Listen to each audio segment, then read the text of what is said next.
जदि घरे छोट छुआ था आपण ए रेसिपी बनैकी देखंतु छुआ माने निश्चय पसंद करेंगे। नमस्कार फ्रेंड्स, मु लिपि आपण को स्वागत करुचे मोर ओडिया यूट्यूब चैनल लिपि होम किचन रे।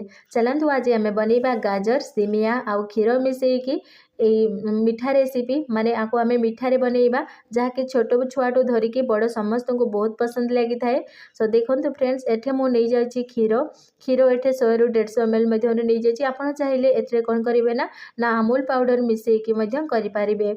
सो देखो एथरे मु सर्वप्रथमे गाजर को भल भाव धोई नहीं।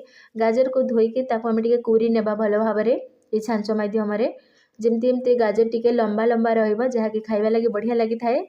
आउ बेसी मेल्ट हुए माने जमती गाजर हलवा पूरा मेल्ट हो जाए सेमती एटा बनइबनी आउ टिके एमती माने एमती लंबा लंबा रहिबो आउ देखिबा लगी बढ़िया लगी थाए। छोट छुआ पिला माने मध्य बहुत पसंद करि थांती। एथरे तो गाजर पूरा कोरी हे गलाडी सब सरी गला काम। तापर आमे कोन करबा ना कड़ाई गरम करबा। कड़ाई गरम करके तेल भल भाव डाली देबा माने अल्प टिके तेल डालिबा। सेथिरे आमे सिमेई गोटे पैकेट नेछि एठे आमु एथरे छोट सिमेई गोटे पैकेट पूरा यूज करूछि। देखंतु आउ आपण जदि बेसी बनइबा को चाहौथिबे बेसी सिमेई नहीं पारिबे। तो देखंतु एथरे मो भल भाव टिके सिमेई को फ्राई करि नउछि। जमती टिके कलर चेंज हो आसब ना सिमेई को आम एबे ओल्है देबा। तापर आमे क्षीर को टिके गरम करि नेबा। एथिरे क्षीर गरम ही आसले क्षीर को आम उतारी देबा। तापर आम कौन करबा ना गोटे कड़ाई रे माने जहाँ भी आपण एमती टिके फ्राई कर देबा। टिके गरम करि नेबा 2टी छोट इलाची आउ एमती 3-4टी लवंग को जहाँकि तार स्मेल बहुत बढ़िया आसी थाए आउ पूरा बास्ना पूरा फुटिकी रही थाए पूरा किचन रे। तो देखंतु फ्रेंड्स, एथिरे आउ टिके अल्प टिके तेल नै कि आम कौन करूची ना गाजर जो कुरी की रखी गाजर को सेथिरे मु डाली दउची। ये रेसिपी बहुत सिंपल बहुत इजी जल्दी मध्य बनी जाई थाए। आउ ई नास्ता घरे जदि किए गेस्ट आसीथिबे आपण बनीकी देबे मध्य बहुत बढ़िया लगी थाए। फिर भी अल्प टिके लुण डाली दउची जहाँकि तार स्वादिष्ट आहरी लगी थाए। माने एटा जेतु आमे मिठारे बनाउछंती तार टेस्ट आहरी बढ़ई थाए। तो आमे एमती ढाकन को टिके टिके ढाकी देबा। आपण देखि पारुथिबे एटरे जेमती टिके सिझी आसी तार कलर बढ़िया देखा जाउची एबे।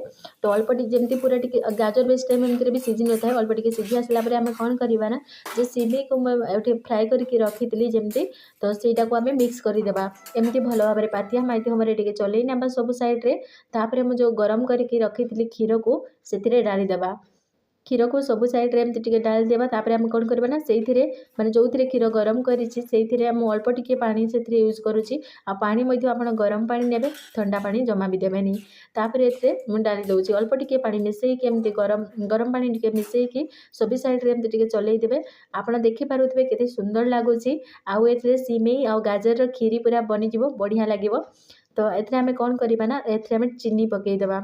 सेही स्टेज रे आमे चीनी पकेइबा स्टार्टिंग रे। तापर चीनी पकई सारा पर एमती टिके टिके चलई नेबा सब साइड रे ताकि भल भाव मिसी जीवो। तो आउ टिके ढाकन को ढाकी देबा टिके फुटी आसला पर्यंत छाड़ी देबा। तो देखि पारुथिबे आपण भल भाव एठी मिक्स हो जाइछि। आम सिमेई मध्य पूरा भल भाव रेडी हो जाइछि फुलिकी गाजर सहित पूरा मिक्स हो जाइछि। आको आमे बेसी आउ सिझेबानी नहीं तो पूरा जाऊ परी लागिवो। तो आई प्रोसेस रे ही हमको उतरेबे को पड़िबो माने ओल्ही देबा।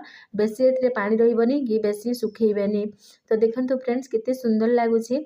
आउ एठी खाइबा लागि रेडी हो गला। एबे मु मो छोट छुआ को खुएबी। आपण माने मध्य खाइबे आ मते मतामत देबे।